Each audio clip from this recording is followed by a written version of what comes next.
que le mémoire serait tardif et que par voie de conséquence, donc il est déclaré irrecevable. Deuxièmement, tout le monde a suivi les réquisitions du ministère public.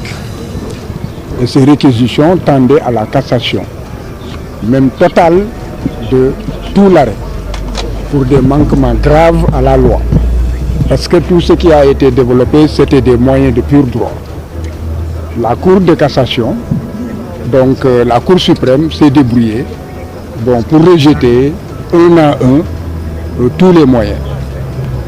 Et a accepté un seul moyen qui en réalité n'avait aucun intérêt pour Ousmane Sonko et pour ses avocats. C'est en fait sur la contrainte par corps. Donc en définitif, la Cour a confirmé ce que la Cour d'appel avait rendu comme décision et a seulement dit que les dommages et intérêts alloués à Mame Mbaye Niang et les frais de procédure, n'est-ce pas, ne pouvaient pas être recouverts par la voie de la contrainte par corps, donc un emprisonnement de 2 ans. C'est cela la contrainte par corps lorsque la somme dépasse en fait 1 million.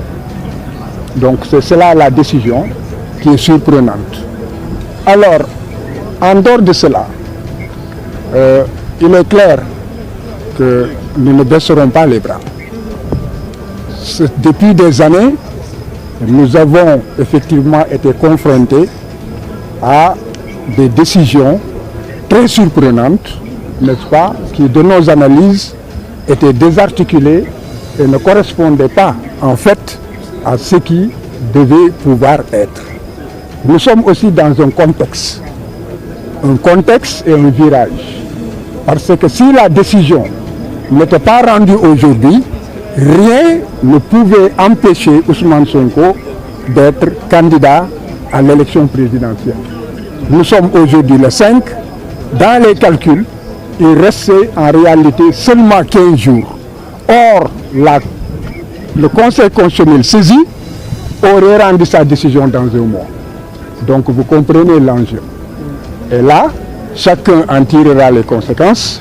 Et je pense que tout cela, l'État qui en fait est la cheville ouvrière de tout cela, qui en fait a violé toutes les lois, a violé tous les engagements internationaux, a renié l'état de droit et la démocratie, a changé les valeurs même culturelles dans ce pays, c'est un État qui est prêt à tout.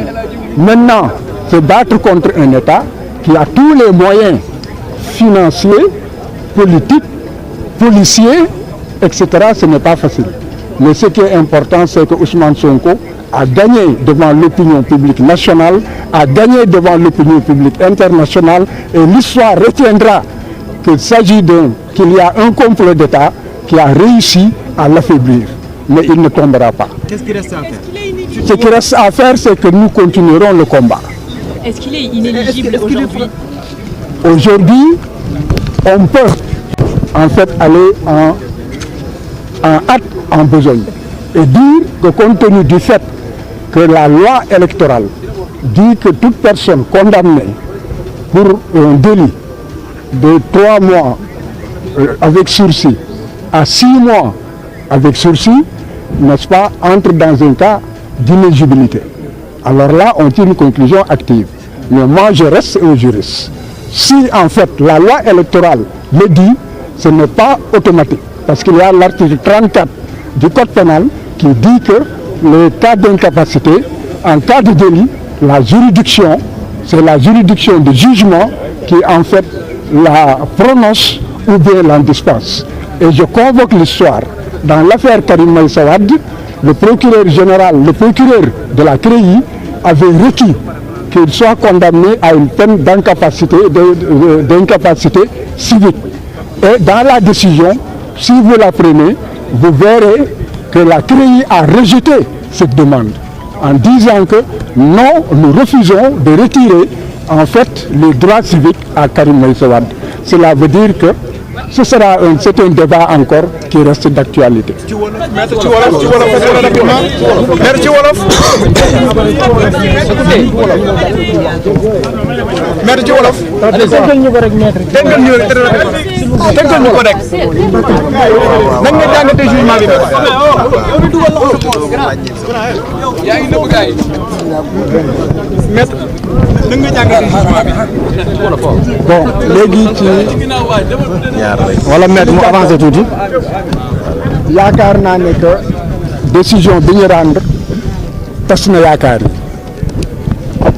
yaakaar yi wante jeexalul sunu doole li mu tasee yaakaar moom moo di que na nga xamee ne que ñun nañ ko gisee woon ak kii nga xam ne que moom moo représenté société bi muy avocat général bi dégg nga wane nañu ne que dañoo jalgati yoon et que atte bi dañ ko war a nasaxaayal dañ ko war a maanaam dindi ba ñu demee yàgg nañu lool laam-laame mooy délibéré dellu si dañu dellu si la ñu waxoon yëpp attekat yi dañ koo teggi jël ko sànni ko fële kon bokk ñu jàpp ñu dëggal la nga xam ne loolu la ñu atte woon fi maanaam cour d'appel de Dakar léegi nag lii nga xam ne que war nañ ko mën a retenir moom moo di que buur dafa bari doole buur xeex ak moom yombul buur yàlla rek moo ko mën a freiner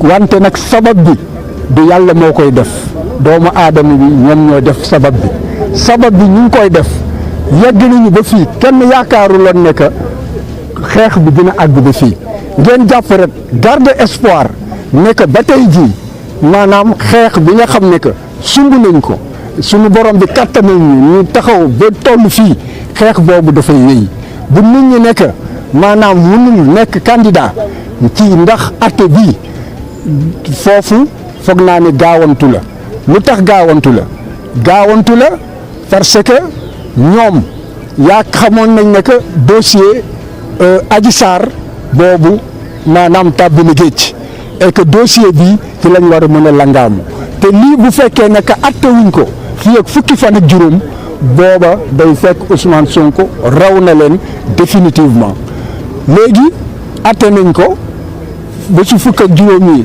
yegguñu fa wante su fekkee ne que dañoo wax ci code électoral nekk koo xam ne que tëj nañ la juróom benn weer te diggante ñetti weer ak juróom benn weer yoo xam ne ko tëddoo ko dégg nga munoo nekk nan la tuddati électeur moom moo di que mënuñ ñu la bind ci fichier électoral yi dégg nga à partir de ce moment déterminé ñoom li leer moom moo di que dañ koy jéem wante gis nañ ne que bien que waxoon nañ leen nit ñi bind dañoo lànk ba tey jii dañ ne que duñ ci delloo kon kooku dafa mel ni que bu fekkoon ne que dañu bëggoon mbéj dégg nga wala ñu xosiñu dégg nga daanaka dañ ñoo raay ndax loolu moom miin nañ ko wiis nañ ko te loolu terewul ñuy dox ba fii léegi nag loolu bu ñu yaakaaree nag acte bi bu ñu ko jëlee yóbbu ko conseil constitutionnel day tax conseil constitutionnel maanaam nekk Ousmane du nekk candidat yombeewul noonu yoon waxul loolu yoon dafa ne que bu fekkee ne que crime la maanaam comme li nga xam ne que ñi kuréel bi atte Adji Sarr moom moo ko atte ñooñu buñ la daane ak daan boo xam ne que daan nañ la mënatoo nan la tuddati nekk bokk ci élection wante bu fekkee nag maanaam daan yii comme daan yi nga xam ne moom la ñu daan Ousmane Sonko foofa yoon dafa nekk te nga xam ne mooy atte moom mooy dogal ne que kii dootul mënati maanaam nekk candidat ci élection te loolu it mënul weesu nan la tuddati juróomi at yoon dafa tënk sax foofu juge bi waru koo mën a weesu dégg nga alors que bële ba ci fukki at mën na fa dem kon ñu jàpp ne que bu fekkee ne que dañu bëgg a langaamu ci loolu ba tey ji bu ñu yaakaaree ne que dañoo jàpp nañu xam ne que musóor bu ñu jàpp la musóor bi des seen loxo wante terewul borom musóor baa ngi dox soxlaam kon boog jàpp leen ne que wax ji jeexagul combat bi jeexagul te it ba tey ji ñu ngi ak seeni doole ñu ngi wéy ak seeni doole wante jaam ak fexem yàlla ak dogalam.